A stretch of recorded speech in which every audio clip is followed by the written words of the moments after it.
Update on our water system. Papalitan na ito, yung pinakita ko sa inyo na mayroon tumutulo, okay na yan.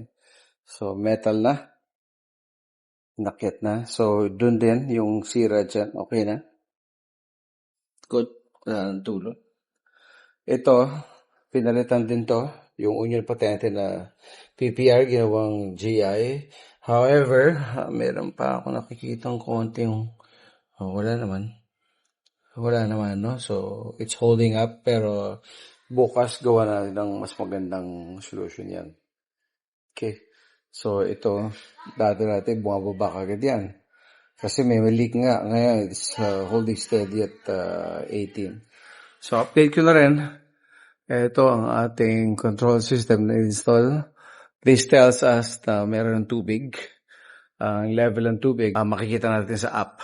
Okay, but that's telling na may tubig. Ito, pag nabulayan, ang tubig niya hanggang dito na lang. Pero sa lakas ng Maynilad pressure, as you're using our water, puno naman ang puno ang Maynilad. Virtually, hindi tayo mauubusan. So sa taas, nandun ang ating remote monitoring. Meron dyan, no?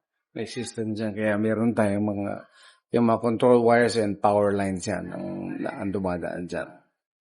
Para makita nyo, that's our control system. Ito, fina-finalize sila kasi bukas dati kaya sinesemento yan. Ito yung mga lines na pumasok. Very happy with this. So, demo. So, 18 pa rin, Galing. So, talagang wala tayong leak. So, 18 pa rin siya. Ito. There. So, yan. Makikita dito. Under yan. So, i-maintain yung pressure. Okay? Yan, i-maintain yan. Ayan, no? Pinag-maintain yan steady. Ayan ang ating water. Very good. Ayan. So, balik siya.